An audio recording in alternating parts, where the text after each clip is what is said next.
አብርሃም እንግዲህ ሚስቴ የሰጠችኝ ስጦታ ሀብሌን መልሱ ብሏል። ሰላም ጤና ይስጥልኝ፣ እንዴት ናችሁ? ለዚህ ቻናል አዲስ ከሆናችሁ ሰብስክራይብ በማድረግ ቤተሰቦች እንድትሆኑ ጋብዛለሁ። ቪዲዮውን ላይክ በማድረግ ጀምሩት። እንዲሁም ቪዲዮውን አይታችሁ ሲጨርሱ የእናንተን ሀሳብ አስተያየታችሁን ኮመንት ላይ አስቀምጡልኝ። እንግዲህ ዛሬም እንደተለመደው በአዲስ ቪዲዮ መተናል። እስከ ቪዲዮ መጨረሻ ድረስ አብራችሁኝ እንድትቆዩ በአክብሮት ጋብዛለሁ።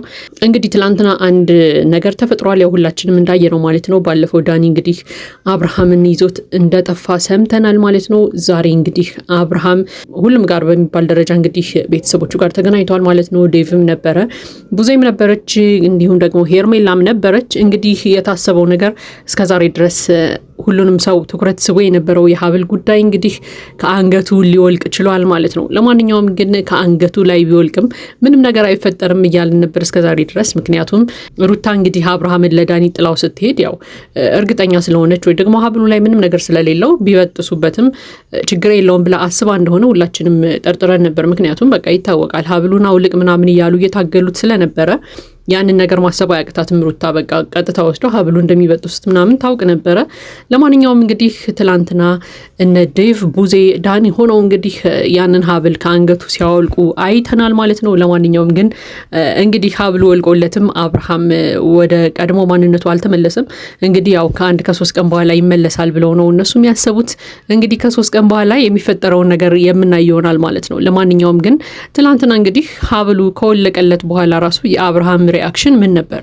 አብርሃምን እንግዲህ በደንብ አይታችሁት ከሆነ ትላንትናም ሀብሉን ካወለቁለት በኋላ ራሱ በቃ ሩታን ነበር ሲል የነበረው። ሩታ የት ናት? ሩታን አምጡልኝ፣ እሷን ነው የምፈልገው፣ ልጄና ሚስቴ ጋር መሄድ አለብኝ ምናምን ሲል ነበርና ሀብሉ ስለወለቀው ምንም የተቀየረ ነገር የለም በቃ።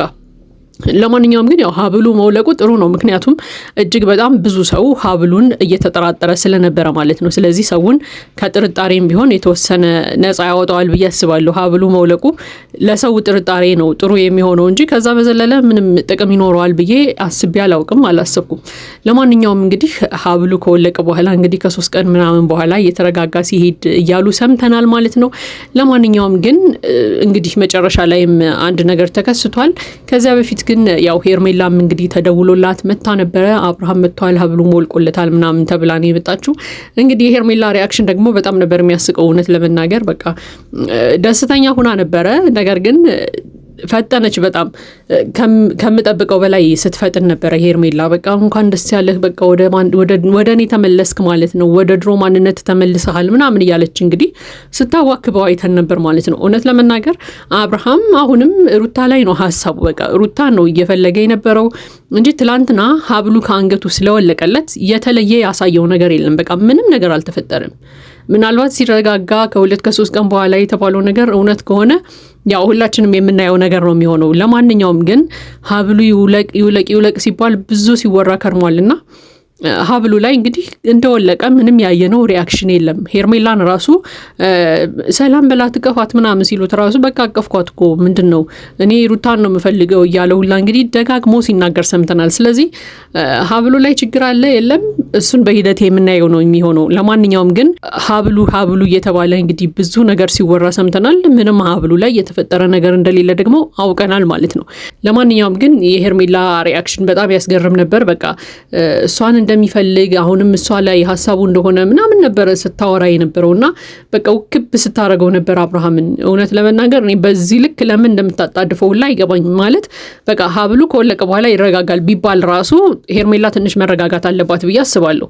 በቃ ወደ እኔ ተመልሰሃል እንደ ድሯችን ልንሆን ነው ምናምን እና እዛ ደረጃ ላይ እስከሚደርስ ድረስ ራሱ መታገስ መጠበቅ ነበረባት ብዬ አስባለሁ። ለማንኛውም ግን ቡዜም፣ ዴቭም፣ ዳኒም እንግዲህ ሁሉም ሆነው ያው በጣም ትኩረት አድርገው የነበረው ሀብሉ ላይ ነው። በቃ ሀብሉን ከአንገቱ ለማውለቅ ነበረ ትግል የነበረው። እንግዲህ ሀብሉን አውልቀውለታል። ለማንኛውም ግን ያው እንግዲህ መጨረሻ ላይ ሩታና ኤፍሬም መጥተዋል። ያው ምን ይፈጠራል የሚለውን ዛሬ ነው የምናይ የሚሆነው። ለማንኛውም ግን ዞሮ ያንን ሀብል አብርሃም መቀበሉ አይቀርም ከነሱ። በቃ የሚስቴ ስጦታ ነው፣ የሰጠችኝ ስጦታ ነው፣ አምጡ ብሎ መውሰዱ አይቀርም። እነ ዴቭ ደግሞ እሺ ብለው ሀብሉን ይሰጡታል አይሰጡትም እንግዲህ ዛሬ የምናየው ነገር ነው የሚሆነው ማለት ነው። ለማንኛውም ግን አብርሃም እርግጠኛ ሆኜ የምነግራችሁ እና ሩታና ኤፍሬም እና ወደ ቤት እንሂድ ብለው ሊወስዱት ሲሉ ሀብሉን መቀበሉ አይቀርም። በቃ ሀብሌን መልሱ የሚስቴ ስጦታ ነው ብሎ እንደሚቀበላቸው ግን እርግጠኛ ነኝ። ምክንያቱም ሊያወልቁበት ሲታገሉት ራሱ ደጋግሞ እየነገራቸው ነበር። በቃ ሩታ የሰጠችኝ ስጦታ ነው፣ በቃ እኔ ጋር ነው መሆን ያለበት ምናምን እያለ ነበርና እነ ዴቭ ያው ልለካው ልሞክረው ምናምን በሚል ሰበብ ነው እንግዲህ ከአንገቱ የወሰዱበት። ለማንኛውም ግን ትልቁ ነገር ምንድነው ያ ሀብል ሲወልቅ ወደ ራሱ ይመለሳል የተባለው ነገር እንግዲህ ውሸት ሆኖ አግኝተነዋል ማለት ነው። ለማንኛውም እንግዲህ የተሰራ ነገር የለም ማለት ነው ሀብሉ ላይ እስከዛሬ ድረስ ባየነው ነገር ማለት ነው። ያው ነገ የሚፈጠረውን ነገር ባናውቅም እስከዛሬ ድረስ ባለው ነገር ግን ሀብሉ ላይ እንግዲህ ምንም ነገር እንደሌለበት ሩታም እንግዲህ ከዚህ ነገር ነፃ እንደሆነች አይተናል ማለት ነው። ስለዚህ ነገር ግን ደግሞ እስከዛሬ ያልተመለሰ ጥያቄ አለ። አብርሃም በአንድ ቀን አዳር ምንድነው እንደዚህ ያፈዘዘው?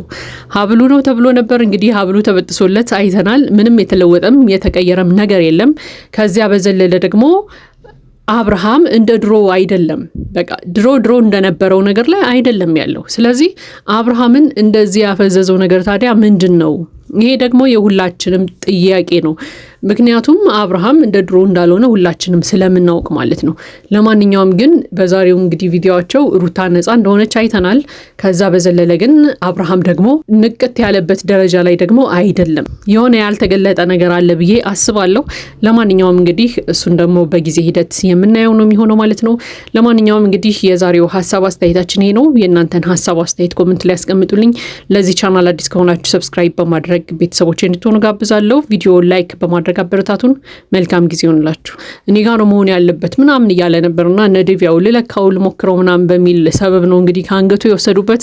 ለማንኛውም ግን ትልቁ ነገር ምንድነው ያ ሀብል ሲወልቅ ወደ ራሱ ይመለሳል የተባለው ነገር እንግዲህ ውሸት ሆኖ አግኝተነዋል ማለት ነው። ለማንኛውም እንግዲህ የተሰራ ነገር የለም ማለት ነው ሀብሉ ላይ እስከዛሬ ድረስ ባየነው ነገር ማለት ነው። ያው ነገ የሚፈጠረውን ነገር ባናውቅም እስከዛሬ ድረስ ባለው ነገር ግን ሀብሉ ላይ እንግዲህ ምንም ነገር እንደሌለበት ሩታም እንግዲህ ከዚህ ነገር ነፃ እንደሆነች አይተናል ማለት ነው። ስለዚህ ነገር ግን ደግሞ እስከዛሬ ያልተመለሰ ጥያቄ አለ።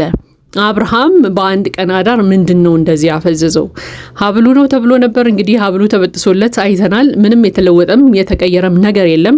ከዚያ በዘለለ ደግሞ አብርሃም እንደ ድሮ አይደለም። በቃ ድሮ እንደነበረው ነገር ላይ አይደለም ያለው። ስለዚህ አብርሃምን እንደዚህ ያፈዘዘው ነገር ታዲያ ምንድነው? ይሄ ደግሞ የሁላችንም ጥያቄ ነው።